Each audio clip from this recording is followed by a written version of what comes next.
diferente a aquellas a las cuales se enfrentó en el pasado. Esta es una agresión que proviene de un enemigo difuso, un enemigo que está infiltrado en los Estados Unidos, redes de terroristas, en algunos casos nacionales. Ya hemos hablado de lo de Oklahoma City y el señor Timothy McVeigh, y en otros casos pues de redes de terroristas internacionales o extranjeros.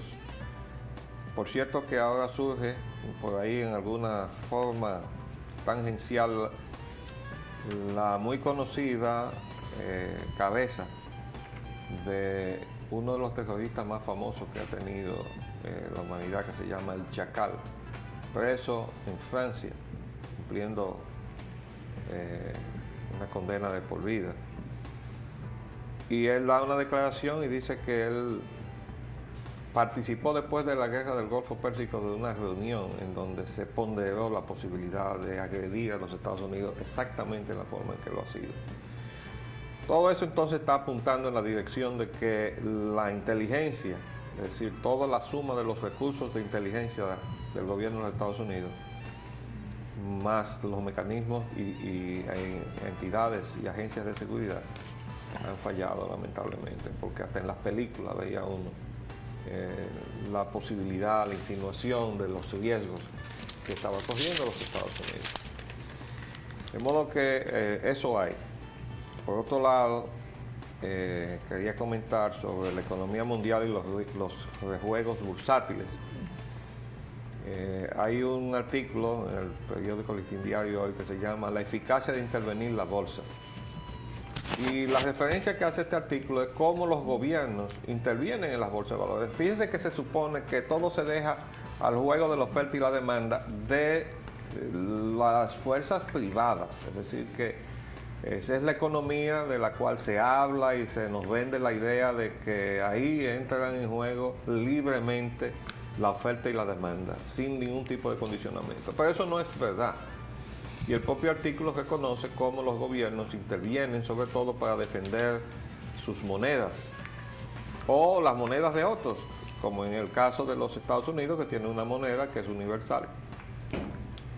Y cuando se ve en peligro, muchas veces los bancos centrales de otros países intervienen para apuntalar al dólar, como ha intervenido la Junta de la Reserva Federal de los Estados Unidos para apuntalar el yen o para apuntalar el sistema financiero del Japón, cuando se ha tambaleado por la pesada carga de todos los valores que ha comprado de la deuda externa del gobierno de los Estados Unidos.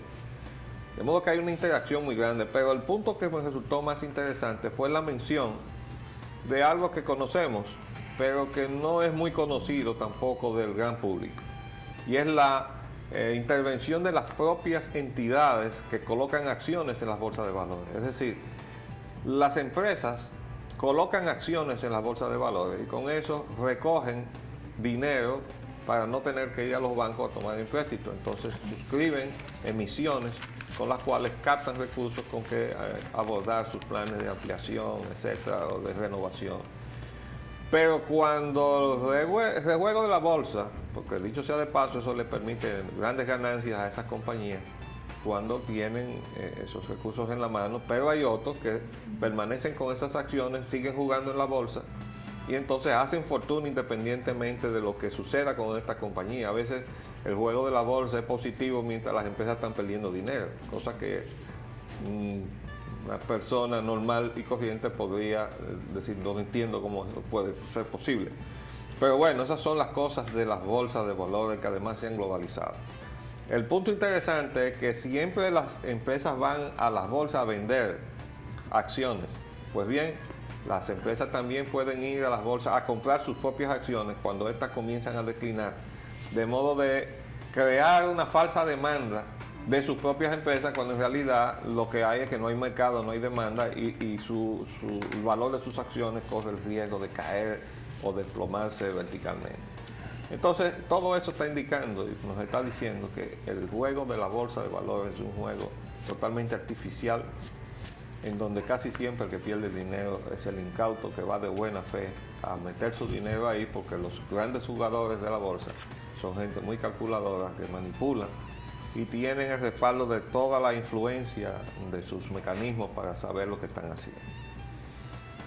Mi previsión ahora respecto, o sea, una reflexión que hago sobre la economía mundial y el modelo globalizador que nosotros hemos venido padeciendo, todo el mundo, porque también los Estados Unidos lo ha padecido, es que vamos a ver, y esa es una cosa que voy a aventurar hoy, yo que no soy economista, pero que me he visto obligado a leer sobre economía y a razonar y a reflexionar sobre economía para poder entender la política del mundo que gira en torno a los intereses económicos.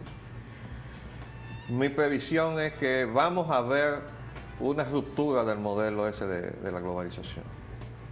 Un modelo que ya estaba haciendo agua, sobre todo en el ámbito del tercer mundo, pero definitivamente vamos a ver, después de la recesión de los Estados Unidos, que en cierta medida fue provocada o acelerada con el incremento de los precios del petróleo, que acabó de detener los aparatos productivos de las economías del mundo occidental, que no ha valido de nada. La Junta Federal de la Reserva ha bajado por 8ª vez y ahora está contemplando hacerlo por una 9ª vez el valor o el costo del dinero para ver si estimula la economía. Hoy hay una reunión con Alan Greenspan, pero la economía no responde. Hay un titular del Caribe que dice muy claramente cuál es la situación. Observen esto. Miren ese reportaje. El petróleo baja de precio. Okay. Nosotros le hemos dicho que mientras la economía real, no la bursátil, no recupere su actividad, el petróleo no va a tener demanda. Y mientras la economía vaya recesando, el petróleo va a ir bajando de precio porque va a cada vez menos demanda. Bueno, ahí lo estamos viendo. Ojalá que no se le ocurra a nadie recurrir a la guerra para subir el precio del petróleo o para reactivar las economías del mundo. Mi pronóstico, repito, es que vamos a ver regresar las economías de modelo de sustitución de importaciones, las economías que apuntan hacia el mercado interno. Vamos a ver a Estados Unidos enfocar otra vez la situación de su mercado interno, que ha colapsado en su capacidad de demanda, porque lo han estado sangrando, le han estado sacando capital y le han estado sacando oportunidades de empleo, empleos y oportunidades también, o sea, la posibilidad de crear nuevos empleos. Bueno, ahí llevaron a la economía de los Estados Unidos, antes de este golpe, a una recesión. Entonces yo me atrevo a hacer el pronóstico hoy, 19 de septiembre, de que vamos a ver ahora el regreso del modelo de, en el caso nuestro, de sustitución de importaciones, atendiendo a las necesidades internas de los mercados y buscando sobrevivir mientras el resto del mundo se tambalea. Y Estados Unidos va a tener que hacer lo propio. Va a tener que comenzar a atender a su propia gente y a ver cómo levanta su economía y ligarla con las necesidades de su gente. Ya hemos visto que están haciendo algunas intervenciones del gobierno. Roger, vi que apuntalaron a la industria aeronáutica. Sí, ahí está, que está en una crisis severísima. La industria no solo de la construcción de los equipos aeronáuticos, sino también del transporte aéreo sobre todo. Y ya baja por cerca de 20.000 millones. La cuantía que han tenido, que ya casi está decidida en el Congreso, fortalecer con ella la situación calamitosa, porque ya va por cerca de... Las perspectivas son el despido de 100.000 trabajadores y empleados de la industria para empezar en esta etapa. Ya la Boeing, de hecho, despidió 35.000 en el día. Pero eso no son nada más que las actividades de transporte en sí y los efectos, por ejemplo, y el turismo. Secundario, correcto. Porque el turismo se mueve en el transporte aéreo. Ya eso va a otro sector, a otro subsector. Sí. Pero apuntando al sector al subsector de transporte aéreo dentro del transporte en general, eso específicamente es lo que se ha tenido que de inmediato enfrentar. Ahora vienen esas repercusiones que son como usted acaba de señalar, para nosotros tienen una importancia extraordinaria, como todos sabemos, y aquí nos vamos a sentir bastante afectado por toda esta situación. De todos modos, para terminar por el momento con este tema, porque vamos a volver sobre él reiterativamente de aquí en estos días hacia adelante, nuestro pronóstico es que el gobierno tendrá que sentarse a buscar la manera de retener los dólares que ha estado generosamente permitiendo que se lleven de la economía nacional, porque ese fue el diseño que nosotros permitimos que nos pusieran, de una economía de exacción. Y entonces hemos estado como un paciente que está desangrándose, pero al cual se le está prohibido detenerle la hemorragia, ¿no? Y entonces se le buscan transfusiones, pero sin detenerle la hemorragia. Entonces vienen los préstamos, pero no paren, no pongan controles sobre el flujo de dólares hacia afuera. Sobre la repatriación. Entonces vamos a ver cómo vamos a tener que volver a poner la ley 861 más rigurosa que en su función, en su perfil original. Que no ha sido derogada. Sí, fue derogada. Sí, eso fue de lo primero que se llevaron de encuentro. Es verdad, usted lo ha señalado. Y entonces vamos a tener que hacer eso y vamos a tener que decirle al turismo, mire, usted tiene que dejar divisas aquí, ¿no? O no habrá turismo. Y lo poco que venga, bueno, pues entonces no nos haga ningún daño, porque en definitiva, como no nos están dejando nada, si se colapsa el turismo, no lo vamos a sentir, nosotros lo vamos a sentir por otro lado. Entonces nosotros tenemos que evitar que, por ejemplo, las petroleras y las compañías de comunicaciones se sigan llevando alegremente los dólares de las remesas dominicanas, que van a bajar. Y esas son las evaluaciones que debería estar haciendo en este momento el equipo de gobierno, porque esas son las situaciones concretas que nosotros vamos a enfrentar. Y vamos a tener que armar un aparato de producción y ponerlo a funcionar en pesos, aunque tengamos que emitir pesos, para producir lo que nos vamos a comer, porque no podemos depender de una producción incierta que venga de una economía que está tambaleándose en el mundo. Entonces tenemos que asegurar la producción local para garantizar que este país y que los dominicanos comen. Vamos a pasar entonces a otro tema y a conversar con nuestro invitado. Bueno, Abelardo, ayer vimos en la prensa, y tú y yo lo comenzamos por teléfono, un artículo de un autor, Rafael. No lo conozco, o no recuerdo personalmente si lo he conocido. Yo le pedí ayer excusas si nos hemos encontrado alguna vez, pero yo encuentro que el artículo es muy bueno, excepto un parrafito que se nos dirigió a nosotros, donde preguntaba que si había muerto la Unión Nacionalista. Bueno, yo creo que si es posible, si él está viendo el programa o algún amigo de él ve este programa, y le diga a este señor que por favor que haga contacto con nosotros, porque realmente las ideas que él desarrolla en el artículo van muy parejas a las nuestras. Claro que sí. Por supuesto que él se equivoca porque no está al día en eso de la actitud y de las acciones que toma Unión Nacionalista. Indudablemente Unión Nacionalista se encuentra limitada por falta de recursos. Y no nos hemos comprometido con empresas ni con grupos debidamente a eso, para mantener una independencia total de comerciantes que puedan ayudar a la Unión Nacionalista, porque hoy en día todo, lamentablemente, hay que enfocarlo con fondos, con economía.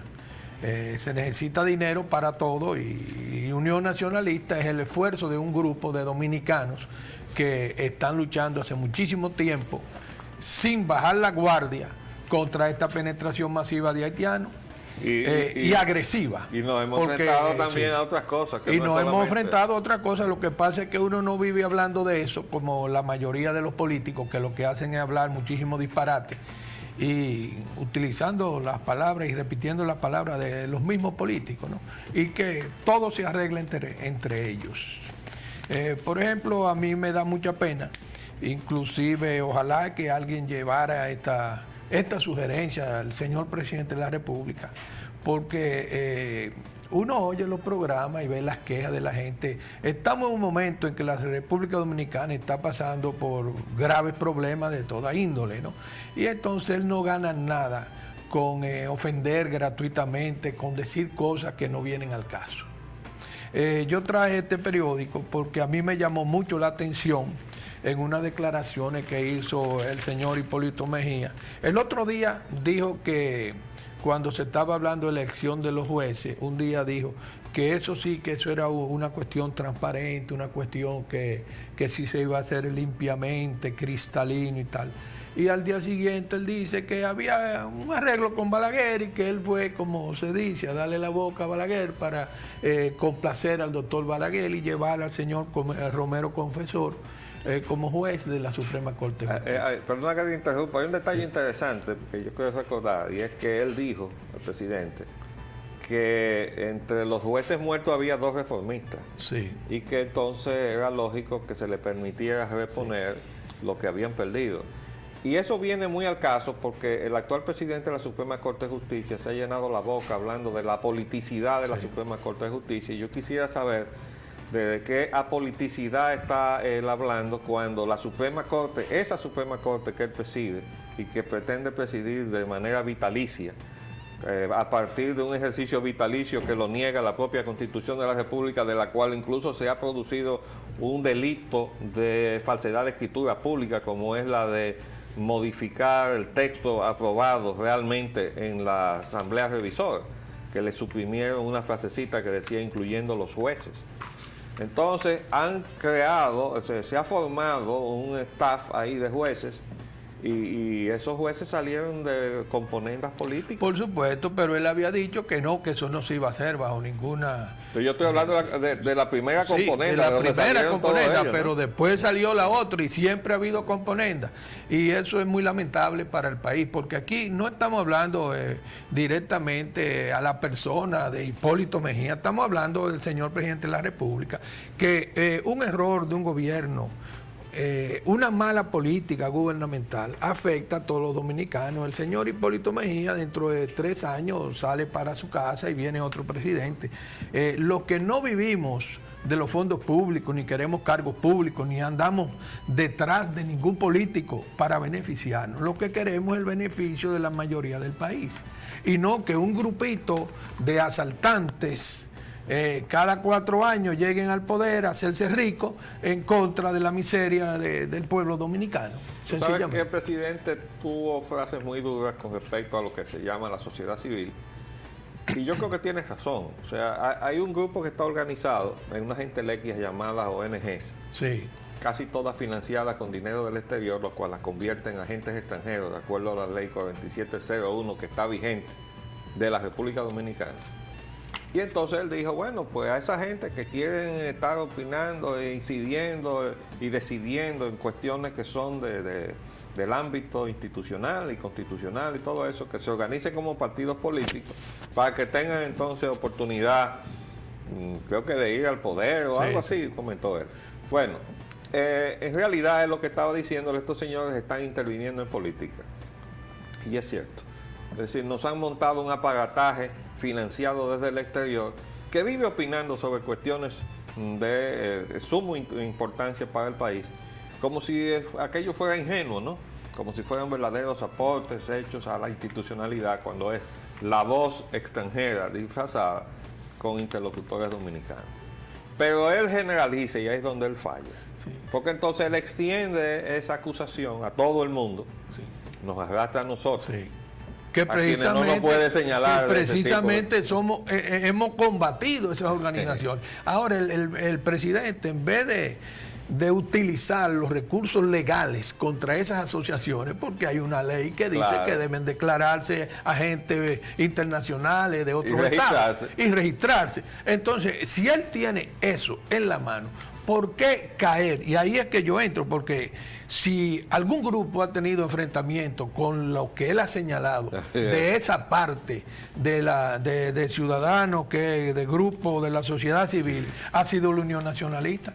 Pero esto que está aquí, nosotros no lo podemos tolerar. Además, perdón, él recuerdo que dijo que mucha de esa gente daba muchos banquetes después que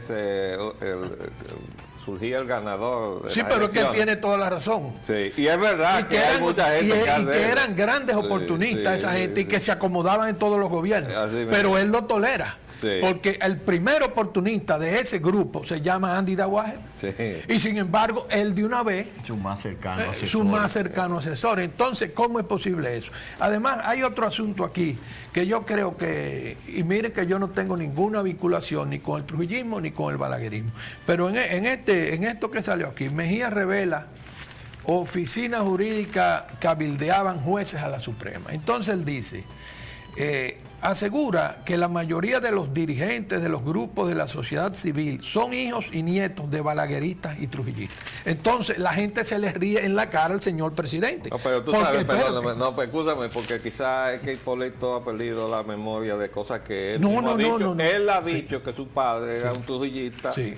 de tomo y lomo. Sí. Entonces, y lo ha en fin, comentado abiertamente, de modo que Pero, esa espérate, expresión de él Colín, va a cubrirse se él revierte mismo. con- Yo estoy retirado de la medicina, pero yo he encontrado ahora una serie de síntomas de que el Alzheimer, existe también el Alzheimer presidencial. Los presidentes llegan y se sientan ahí, se le olvidan de un día para otro todo, pierden la memoria totalmente. Entonces, este señor dice que sus hijos y nietos de balaguerita y trujillita. Ahora yo le digo, señor presidente, su gabinete no resiste un examen. El canciller de la República, Hugo Tolentino Dipp, era hijo o es hijo de un señor que murió, Vicente Tolentino Rojo, hermano de César Tolentino Rojas, dos pilares del trujillismo. Y aclaro que era el papá de Hugo Tolentino, una persona muy correcta y muy decente, porque yo muy traté honorable, y muy honorable, pero fue un pilar del trujillismo. He escuchado en programas de radio que Hipólito, ya después de la muerte de las Mirabal, iba a entrar como teniente agrónomo al régimen de Trujillo. A las finales, cuando mataron a Trujillo, él y un grupo de jóvenes iban a entrar al ejército trujillista como oficiales agrónomos y oficiales de diferentes áreas de la sociedad. Entonces, si Milo Jiménez, hijo de trujillista y balaguerista, Ángel Lócual, balaguerista, Fernando Álvarez Bogal, No, pero además, balaguerista, Milo inició su carrera militar bajo el régimen de Trujillo también, pero su papá fue un hombre honorable también, Claro. don Ramón Emilio Jiménez fue un hombre honorable. Muy amigo de mi padre. Entonces, Fueron inspectores de si inspección tú te pública. pones a analizar, el gobierno de este señor no resiste un examen de ser hijo y nieto de Trujillito. Bien. Y están muy pegados también los Cáceres Trocoso, que son amigos de uno, pero que también su familia fue trujillista. Y están ahí en los gabinetes y en los mejores cargos públicos. Entonces, yo creo que esto le hace mucho daño a Hipólito Mejía, al país, ¿no? Y se está echando en contra una cantidad de dominicanos que a la hora de la verdad, aunque nosotros no pertenecemos a esa sociedad civil que él ha señalado, nosotros pertenecemos a una sociedad civil, pero no la que él ha señalado, ¿no? Somos los que definimos la presidencia de la Ni República. le hemos dado ningún agasajo para buscar cargos. Ni mucho menos. Al contrario, nosotros por prudencia nos hemos comportado con una gran discreción alrededor de las palabras que él emitió, por eso que yo llamo la nueva enfermedad, Alzheimer presidencial, porque en tu casa, siendo él invitado un día antes de las elecciones, él dijo que él tenía 300 expedientes espeluznantes y que no se iba a meter en eso, pero que lo iba a depositar en la justicia. A propósito de eso, ¿tú tenías algo que comentar con relación a la cuestión de Leonel Fernández y la justicia? Sí, hay un reporte de prensa que dice que el presidente intervino directamente en el caso, en las nuevas citaciones que se ha hecho al expresidente Leonel Fernández, para que la Procuraduría y toda la justicia no acose, no lleve a Leonel Fernández hasta el banquillo de los acusados. Se dice que para ello ha intervenido un contacto a través del señor, unos contactos, han sido varios, a través del señor Coco y el hijo del Sí, presidente. eso lo está Y- diciendo la prensa, Ajá. y la Entonces, radio y la televisión. sí. Es decir, él ha sido el intermediario. Sí. Y se ha metido en un asunto que no le concierne Sí, como presidente de la completamente República, porque Y si que la se justicia comprometió a es respetar. independiente, exactamente. Y él lo ha proclamado muchísimas veces que él no iba a intervenir con la justicia, tú lo acabas de decir. Entonces ahora, de nueva vez, porque la vez anterior intervino y lo hizo tan públicamente que fue descarado cuando se pronunció en el aspecto aquel de que si yo fuera Leonel, yo no fuera. Yo no voy. Entonces, ya esta nueva intervención ha traído como consecuencia que se está prediciendo que el fiscal de la corrupción, el señor Félix, Jesús Félix, el doctor Jesús Félix, probablemente renuncie, porque ahora se ha llegado a un acuerdo con el PLD a través de lo que ha negociado el presidente Hipólito Mejía por el canal de su conducto de su hijo y con Coco. El hecho de que solamente entrevistarían a Leonel Fernández en el caso de que tuvieran que hacerlo, el procurador y el fiscal, pero el fiscal de Preco no estaría incluido dentro de los que estarían haciendo los cuestionamientos.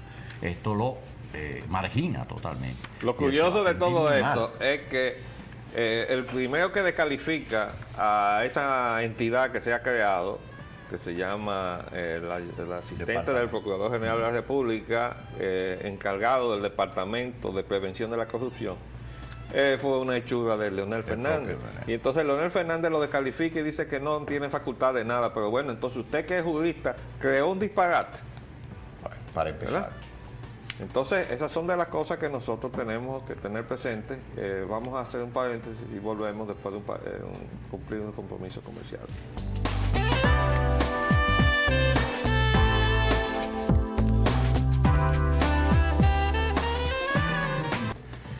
Bueno, para terminar el tema anterior, por ejemplo, es un gran funcionario este gobierno, el general Elías Wessing y Wessing.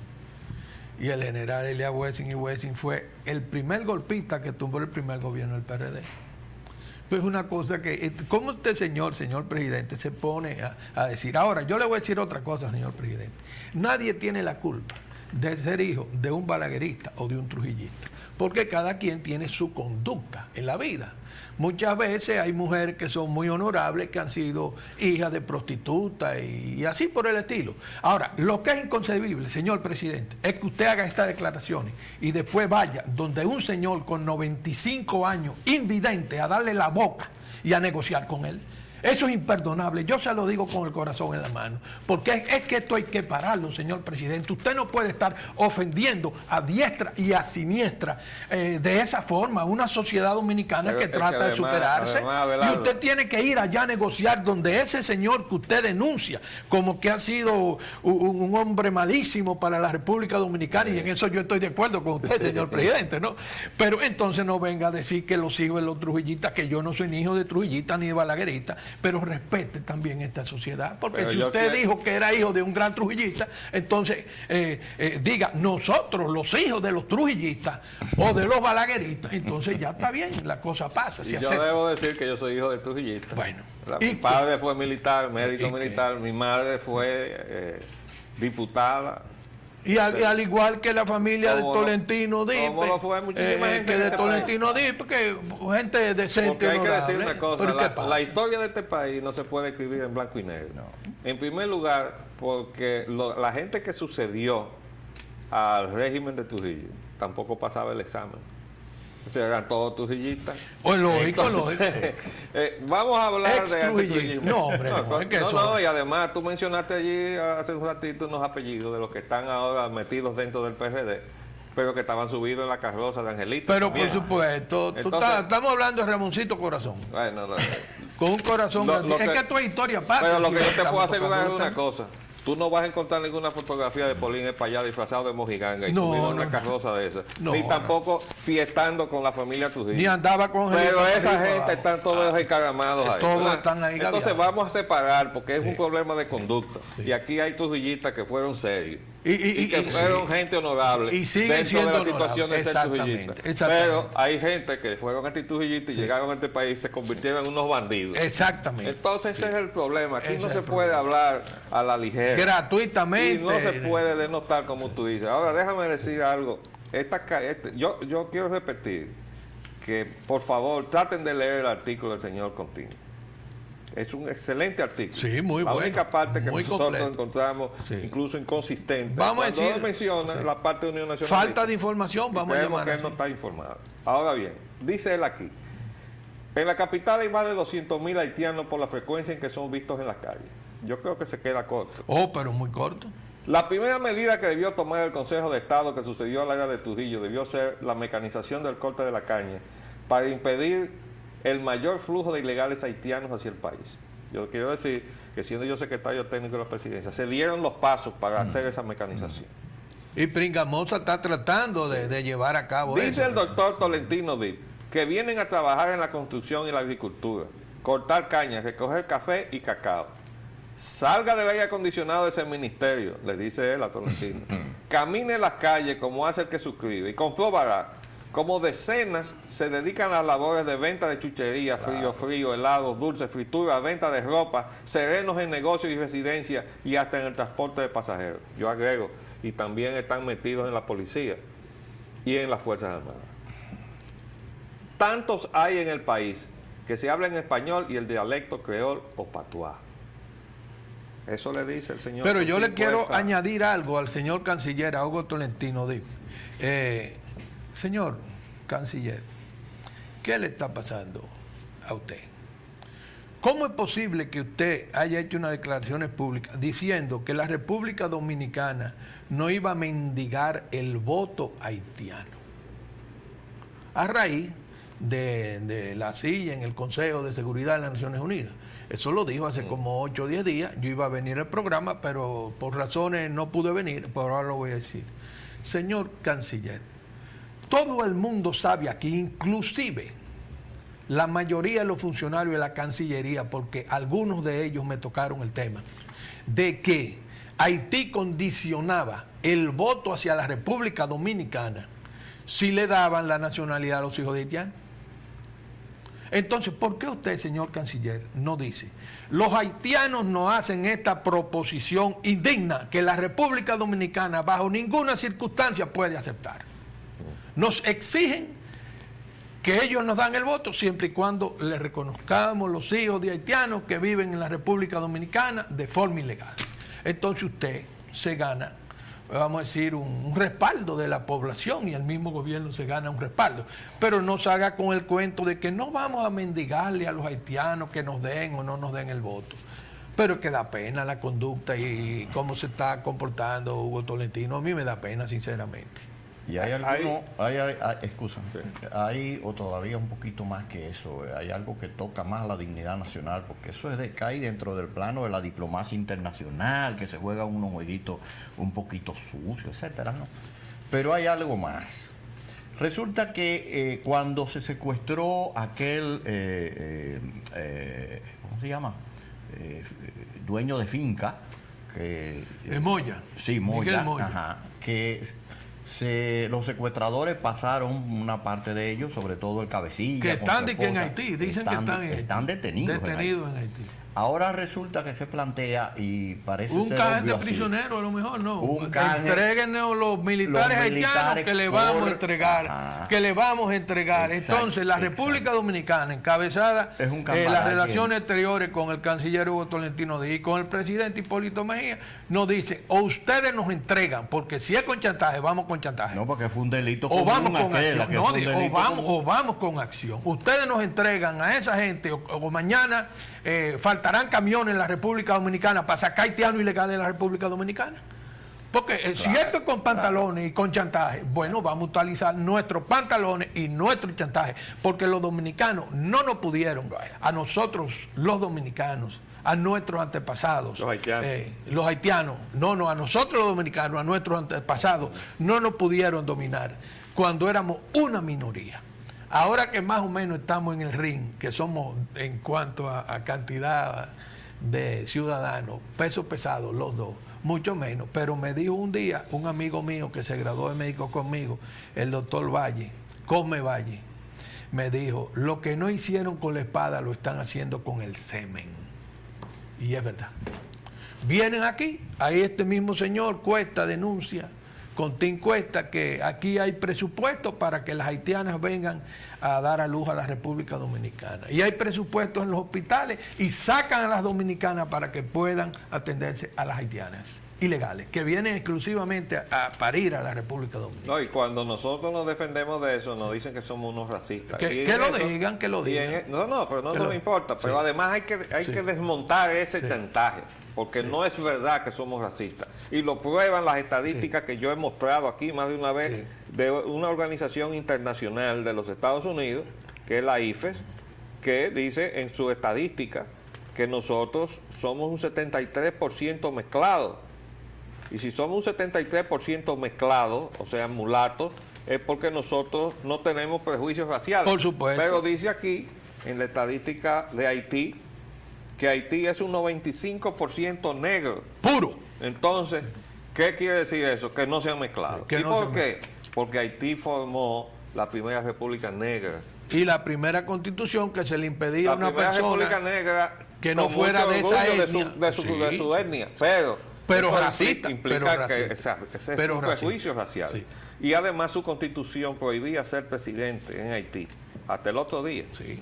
que lo quitaron. A una persona que A no quien fuera perteneciera negro. a esa Entonces, esa es una situación que se nos quiere endilgar a nosotros, cuando en realidad donde está es de aquel lado. es del otro lado. Entonces, y la están sembrando aquí, Polín. Aquí han venido a sembrar el odio, un odio que nunca ha existido entre los no, el dominicanos. problema es esta desorientación que la muestra el propio señor Contín Cuesta, que después de hacer un artículo tan Sí. enjundioso Excelente. y bien fundamentado, Excelente.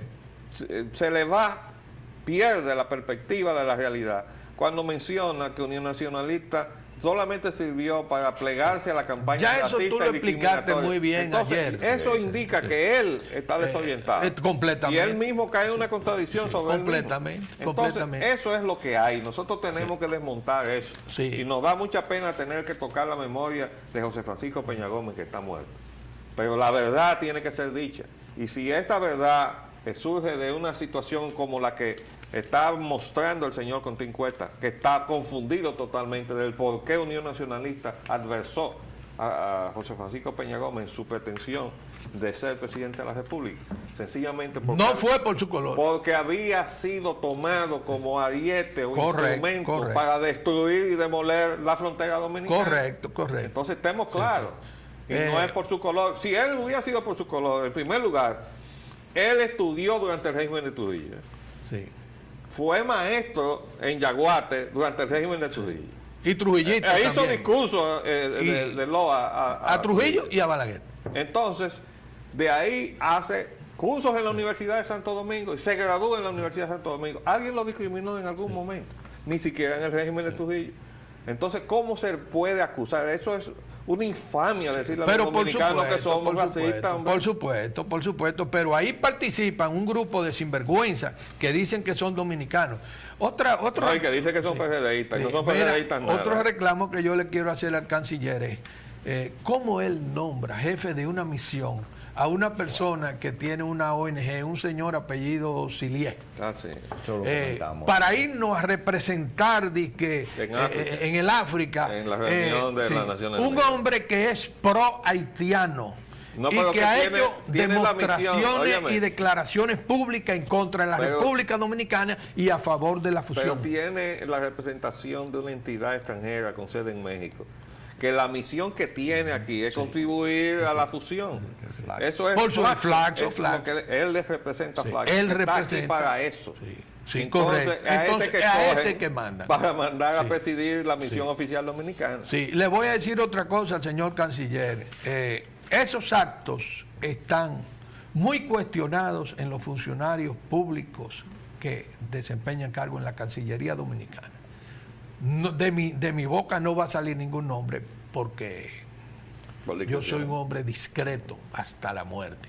Pero le voy a decir que no cae bien entre los funcionarios de la Cancillería ese tipo de nombramiento. Que vayan a representar a la República Dominicana personas que trabajan en contra de la República Dominicana. Que ojalá que la próxima vez que haya que enviar a alguien se mande una persona que no estén comprometidas En contra del país. en contra del país, sino con personas que estén claramente Alineadas, definidas en la defensa de los intereses ¿Tú nacionales. te imaginas lo que es una misión que va a enfrentar una acusación que se sabía de antemano que se iba a presentar? Sí. Y la persona que manda va a ir a ponerse de acuerdo y a decir, nosotros estamos de acuerdo con eso que nos están acusando. A ahí". reforzar Y entre Y otros- además yo recuerdo que hubo un amigo de los multimedianos que llaman aquí, ¿verdad? Que dijo, felicitamos al canciller y a la vicepresidenta de la República porque la acusación que nos van a presentar en África se va a apoyar en las declaraciones de ellos. Y es Sí, verdad. sí, sí, Ambos correcto, dijeron que aquí había racismo. Correcto. Por suerte que el presidente le salió al paso Sí. y dijo, aquí no hay racismo, y entonces ahí se Pero un callaron. poquito de agua, pero O sea, ahí se callaron. Ya Pero estaba listo. mientras tanto ya habían tirado su venenito, ¿no? Y es verdad entonces que los otros van allá, y ahí andaba la señora Sonia Pierre. Sí, la Sonia Pierre. Y entonces dice, no, pero si la vicepresidenta dijo que allí había, entonces se ella lo apoyan en eso. reconoció, la vicepresidenta. ¿Cómo es posible que un extranjero No se venga mide. a la República Dominicana y a utilizar los medios públicos para atacar al país que la recibe y que además de eso se preste a salir a otros países a acabar y hacer acusaciones calumniosas contra el país que la recibe y que el gobierno de ese país no actúe No reaccione. inmediatamente? Y Lo primero que tiene que hacer es no dejarlos regresar al país. Ya. Pero por En la supuesto. misma entrada ahí Impedimento- de la impedimento de migración, entrada. de Pero por volverlo, supuesto. usted no puede entrar aquí. Por supuesto, ¿Eh? por supuesto. Porque eso de ir al extranjero a agredir al país que lo ha recibido, Sí. Eso, lo aloja. eso era una sí. práctica común en este país, los impedimentos de entrada, por menos que eso. Antes de que se acabe el programa, ustedes han tocado el tema de la torre, brillantemente. Yo he escuchado los programas de ustedes todos los días, como siempre, ¿no? Pero hay un hecho humano, ¿no? Que realmente, no sé, que me conmocionó. Esta cuestión, este crimen, este atentado tan horrible, programado por supuestamente seres humanos. ¿No? Yo no sé si ustedes leyeron en un periódico que un perro lazarillo de un ciego colombiano que se encontraba en el piso 71, que por supuesto ellos subieron en el ascensor, ¿no? Un perro lazarillo de un ciego colombiano. Cuando vino el primer problema, el primer choque del Primer avión con la impacto. torre, bajó a su amo por las escaleras y lo sacó del edificio. Junto con Yo la vi evacuación, junto con la algo evacuación. sobre la- Mira, aspecto. eso a mí me Sí. dice, Dios mío, es que Los hay animales. seres humanos que tienen menos sensibilidad que un animal. Pero déjame decirte, el perro, la primera reacción fue que se espantó. Cuando el impacto, Sí. ¿verdad? Salió corriendo el perro y después se devolvió a buscar Sí. a su amo. Recordó que él Bueno, tenía un Y se devolvió a llevar a su amo hasta Sí, que lo sí. sacó. Nosotros los que hemos criado y hemos tenido perros casi toda la vida, el perro se asusta mucho ante las conmociones, los truenos, los disparos y después hay Recapacita. que recapacita, pero hay veces que para eso hay que entrenarlos, para recibir los perros que están, esos perros que buscan droga y cosas, son perros entrenados contra ruido y entonces le van poniendo ruido y disparos y cosas hasta que ya ellos lo asimilan bien, ¿no? Pero el perro reaccionó ante ese impacto, imagínate tú. Pero después buscó a su amo y lo bajó escalón por escalón hasta el primer piso y lo sacó con vida. Un ciudadano colombiano. Así es. Pero desde luego aquello ha sido una tragedia.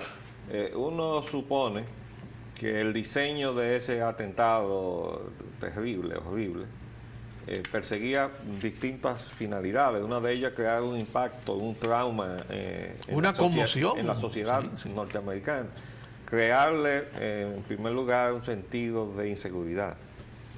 Después golpear el centro neurálgico del sistema bursátil y financiero y comercial del mundo. Y eso lo lograron. Ahí hay un detalle que tú habrás podido quizás examinar, y es que hubo una mentalidad técnica para asegurarse que los dos impactos iban a cumplir el objetivo de hacer colapsar las torres, sí, lógico. O sea, yo tengo la convicción de que si ellos no hubieran tenido la seguridad de que iban a hacer colapsar las torres, no hubieran hecho los atentados. No lo hacen, no es correcto. O sea, el propósito era colapsar las Colapsar. torres. Y entonces ellos estudiaron cómo hacerlo. Ya Y fallaron ahí tiene uno, que haber... para colapsarla, fallaron en uno, en la bomba que le pusieron en el sótano. En la- Bueno, en la base. pero no lo repitieron. No, por eso. Por eso buscaron es lo que está diciendo, buscaron está una observando. solución. una Fíjense solución, sí. que Diferente. diseñaron que una carga tal de combustible Fusiles, misiles, dos que misiles. cuando eso estalló, el calor que despidió, Imagínate. convirtió el hormigón en polvo. Sí. Y derritió las estructuras. Igualmente a los que iban dentro del avión lo desaparecieron Sí, definitivamente. pero yo me refiero al Sí, hecho del lógico. estudio técnico Lógico, que lógico. tiene que haber habido Sí, lógico. A para eso poder conseguir el colapso de las sí. estructuras. Y entonces el peso de los pisos hacia arriba, ya con ese tonelaje de estructura, o eso mismo colapsaba ya el resto. Por el impacto Por que el produjo impacto, de arriba abajo. sí, la gravedad. Fíjate que los aviones entraron inclinados. Inclinados, Por tanto, sí. se llevaron 3 pisos de Sí, encuentro. sí, sí. Entonces, cuando ese combustible penetra al corazón de la estructura que ellos tenían diseñado, yo vi la entrevista que Sí, le sí. hicieron a uno de los que participó en el diseño del edificio, y él le explicó cómo aquello estaba concebido, Sí, sí. rígidamente, con una forma tubular, cilíndrica, y que incluso estaba previsto que si se producía un impacto parecido al Empire State, que en el año 47 Sí, sí. recibió un impacto y se quedó el edificio. Pero fue un Y el- avioncito chiquito. Bueno, pues sí, fue un pero B-25, sí, ¿no? sí. Y me quedó Se incrustado quedó ahí. incrustado, sí. Pero ellos habían previsto la posibilidad de un accidente. Lo que no previeron fue la posibilidad de un diseño, de un atentado donde el avión se convertía En un proyectil misil, en un misil. cargado con una enorme cantidad de combustible, Sí, porque sí, iban sí. a hacer una Correcto, travesía transcontinental. correcto. Quiere decir que estudiaron también la logística de todo el transporte para coger los aviones, desviarlos cuando estaban totalmente cargados de combustible, que tenían la cantidad necesaria para producir el efecto que ellos estaban buscando. Ahí hubo manos técnicas, ahí hubo una evaluación de ingenieros estructurales, y me atrevería a decir que incluso hasta gente especializada en demolición. Tú sabes que allá se hacen unos estudios para tú demoler los Sí, sí, edificios, que caigan, para que caigan dentro dentro del espacio. sin caer en la calle, Correcto, sin que correcto. haya ningún tipo de riesgo. Bueno, todo eso indica que eso se estudió con muchos pormenores para lograr hacer desaparecer del perfil de Manhattan las dos torres. Sí. Yo creo que tú yo trajiste algo tengo sobre eso. un cuadrito muy simpático que de un pintor norteamericano, neoyorquino. Yo era amigo de su hermana, y entonces él vino con su esposa y estuvieron en una casa que yo tenía en una playa en Colombia. Y él decía que era, además de como pintor, le gustaba la pintura, era fotógrafo, era de que medium, que él tenía sensibilidades extrasensoriales, en fin, una cosa de que hay tanta gente en este mundo que piensan que son medios y cosas.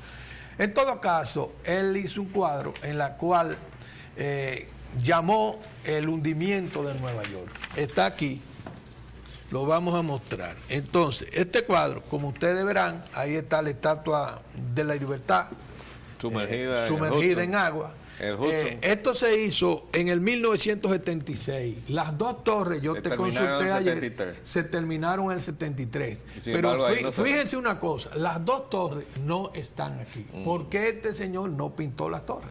Si estaban ahí. ¿Qué hay aquí? El Empire State, que fue el edificio que sobrevivió porque estaba más alejado.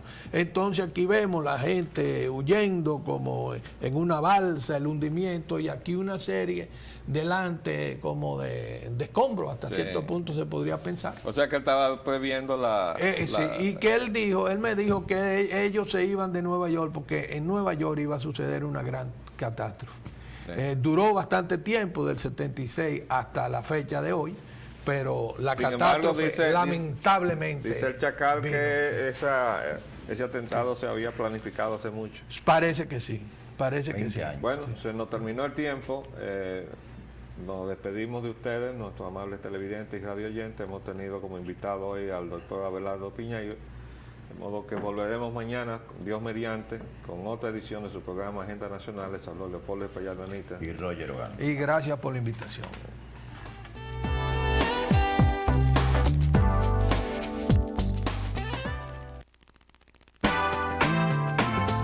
lunes a viernes, de 11 a 12 meridiano, Agenda Nacional, por Multimedio Teleradio América. 7 medios diferentes y un solo mensaje.